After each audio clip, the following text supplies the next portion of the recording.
2010년 4월 25일 미국 미네소타주 세인트폴의 911 센터로 누군가 우리 집에 침입하려고 합니다. 라는 여성의 신고 전화가 걸려왔습니다. 911 교환원이 주소를 물어보려는 순간 큰 소리와 여성의 비명이 들렸고 전화는 바로 끊어졌습니다. 그리고 65초 뒤 조금 전 여성이 전화를 걸었던 번호로 남성이 전화를 걸어 누군가 우리 집에 침입해 나와 아내를 쐈다 라고 말했죠.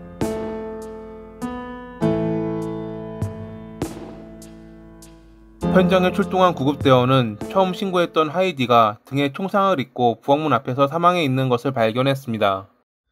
다리에 총상을 입고 병원으로 옮겨진 그녀의 남편 닉은 안정을 되찾은 뒤에야 무슨 일이 있었냐는 경찰의 질문에 답할 수 있었습니다. 그의 말에 따르면 이날 그는 화장실에 가기 위해 오전 6시에 일어났고 물을 한 잔 마신 뒤 다시 침실로 돌아와 누워 있었다고 합니다. 그런데 잠시 뒤 그는 스크린 도어가 열리는 소리와 1층 현관문 손잡이를 만지작거리는 소리를 들었습니다. 강도가 들어오려고 문을 따고 있다고 생각한 그는 다급하게 하이디를 깨운 뒤 옷장에서 산탄총을 꺼내 두 발을 장전하고 1층으로 내려갔습니다. 아내에게 911에 신고하라며 부엌 쪽으로 유도하고 닉은 현관문을 총으로 겨누고 있을 때 갑자기 침입자가 들어왔고 그가 막고 있는 틈을 타 아내는 부엌으로 도망갔습니다. 그리고 침입자와 몸싸움 도중 총이 발사되며 운 나쁘게도 하이디의 등에 맞았다는 것이 그의 주장이었죠. 총소리에 놀란 틈을 타 총을 빼앗은 침입자는 그의 다리를 쏜 뒤 달아났다고 합니다. 이미 현장을 가보았고 그의 이야기를 들은 니콜 형사는 여러 이상한 점에 고개를 갸웃거렸습니다. 일단 침입자가 들어왔다는 시간대부터 이상했습니다. 돈을 목적으로 남의 집에 침입하는 강도들이 가장 피하려고 하는 것은 집주인과 마주치는 것입니다. 그렇기에 사람이 없거나 잠든 야심한 밤에 범행을 저지르는 것이 대부분인데 이번 사건이 일어난 시간은 오전 6시 반. 눈에 띄는 것을 되도록 피해야 되는 강도가 누군가에게 발각될 확률을 높이며 범행을 저지를 이유가 있었을까요? 이날 이웃인 브랜드는 그 시각에 일어나 있었는데 총소리가 울려 창문을 통해 닉의 집을 바라보았더니 당신이 그녀를 쐈고 나도 쏘았다. 제발 안 돼. 라는 그의 목소리가 들려왔다고 합니다. 문제가 생겼다고 생각하며 유심히 그의 집을 계속 바라보았지만 안에서 나오는 사람은 없었다는 것이 브랜든의 증언이었습니다. 범행이 일어났을 때 닉은 분명 침입자와 몸싸움을 벌였다고 했는데 현관에서 어떠한 몸싸움의 흔적도 발견되지 않았던 점 역시 이상했습니다. 위 사진처럼 현장은 좁았고 문 바로 옆에 촛대와 화분이 있었는데 그것들은 전혀 움직인 흔적이 없었죠. 그리고 2층에서 침입자가 들어오려는 것을 눈치채고 내려왔을 때의 상황도 좀 이상했습니다. 당시 그는 아내를 먼저 내려보낸 뒤 자기가 뒤따랐다고 했는데 만약 침입자가 있다면 총을 든 자기가 앞서는 것이 맞지 않았을까요? 이에 대해 니콜 형사가 왜 아내를 먼저 내려보냈냐고 물어보자 그는 원래 이런 비상 상황이 발생하면 차고에 있는 차를 타고 도망치기로 했다며 자기들이 내려가기 전까지 문 손잡이에서 소리만 났지 침입자가 들어오지 않은 상태였기에 그러했다고 답했습니다. 조목조목 물어보는 형사에게 닉은 자신을 의심하는 거냐며 화를 냈고 그녀는 그저 형식적인 절차라고 말한 뒤 돌려보냈습니다. 하지만 말과는 다르게 그가 범인의 가능성을 염두에 두며 둘 사이에 어떤 문제가 없었는지 조사를 이어갔습니다. 고등학교 시절 교회에서 만나 연인이 된 닉과 하이디는 2005년에 결혼했습니다. 닉은 상냥하고 매력적인 성격에 항상 웃는 얼굴로 아내와도 사이가 좋았습니다. 하이디 역시 모든 사람들에게 친절한 성격으로 사랑하는 남편을 의지하는 아내였죠. 여기까지만 보면 닉이 그런 짓을 벌일 이유는 전혀 없어 보였습니다. 그런데 조사를 이어가던 중 그가 사건이 발생한 다음 날 이사할 예정이었다는 것이 밝혀집니다.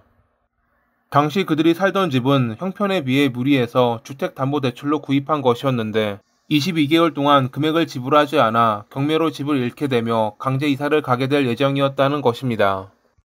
근데 여기서 중요한 것은 이를 하이디가 전혀 몰랐다는 것. 집안의 재정 문제는 모두 닉이 관리했고 집으로 날아오는 우편 역시 그가 먼저 선수를 쳐 숨겨두었거든요. 심지어 그는 연체금 때문에 법원에 출두했을 때도 공동명의라 하이디와 함께해야 했지만 거짓 사유를 대고 홀로 방문했다고 합니다. 이에 대해 닉은 재정적으로 힘들었던 것은 사실이고 하이디 역시 이사갈 것을 알고 있었다고 주장했는데 그녀의 지인, 특히 가족들은 그녀가 사소한 것이라도 공유하는 사람이었다며 만약 이사를 갈 예정이었다면 무조건 알렸을 것이라 주장했습니다.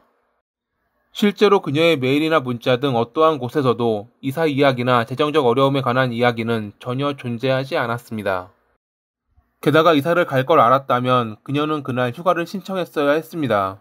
휴가도 내지 않고 하루 전날인데 집안 물건도 싸지 않았다는 것은 이상했습니다. 거기에 장을 본 것이 얼마 안 되었는지 냉장고도 며칠 동안 먹을 수 있을 정도의 음식으로 차 있었죠. 이제 니콜 형사는 그가 범인일 가능성이 높다고 생각했습니다. 재정을 관리했지만 헤프게 돈을 쓰는 바람에 연체금을 내지 못했고 경매에 넘어가 강제 이사 통보를 받자 가상의 침입자를 만들어 그녀를 살해했을 것이라고 말입니다.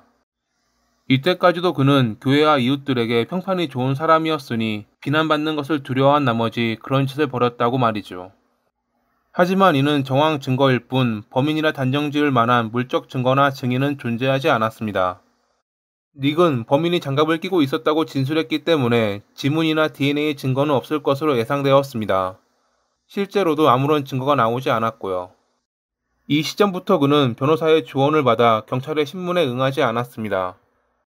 경찰이 그에게 범인의 얼굴을 기억하는지 묻고 몽타주를 요청하자 그는 경찰서에 방문하지 않고 변호사를 통해 고용한 사람에게 몽타주를 의뢰해 전달했습니다. 경찰은 혹시나 하는 마음에 이 몽타주를 바탕으로 조사를 진행했지만 별다른 성과는 얻지 못했습니다.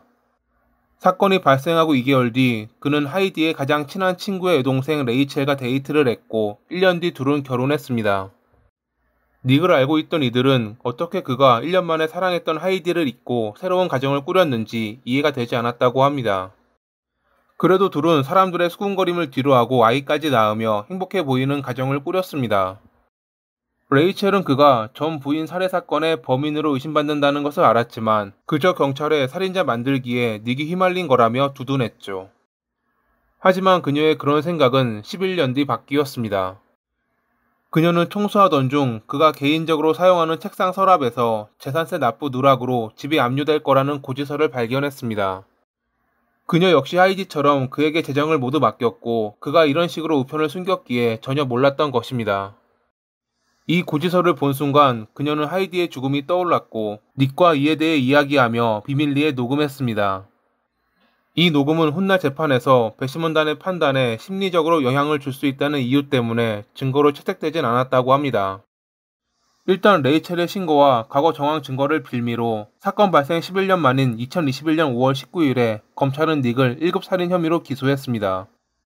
그의 변호사는 잠금장치를 외부에서 드라이버로 쑤신 흔적이 있다며 침입자가 분명히 있었다고 주장했지만 검찰 측은 2층 침실에 있으면 1층 현관에서 나는 소리가 전혀 들리지 않는 실험 결과를 보여주며 현관문 소리를 듣고 침입자의 존재를 알았다는 것이 거짓말이라 반박했고 범행 당시 현장의 모습을 시뮬레이션으로 돌려본 결과 위 그림처럼 하이디가 총에 맞았을 때 총을 발사한 각도가 살짝 위였다며 이는 몸싸움 중 일어날 수 있는 각도가 아닌 정조준으로 총을 쏘았을 때의 각도라고 주장했습니다.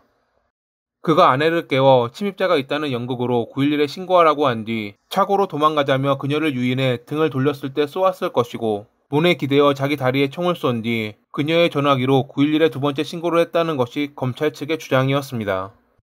2023년 2월 10일 배심원단은 5시간의 심의 끝에 유죄를 판결했고 그해 4월 13일에 재판부는 가석방 가능성 없는 종신형을 선고했습니다. 닉은 최후 발언에서 다음과 같이 말했습니다. 저는 이 범죄에 대해 무죄임을 주장하며 죽는 순간까지도 그 입장을 지킬 것입니다. 제 육신은 다른 사람의 형벌을 받도록 정죄됐지만 제 영혼은 여전히 자유롭습니다. 이 사건은 표면적으로는 단순한 침입 강도 사건처럼 보였지만 그 이면에 감춰진 수많은 의문이 남아있습니다.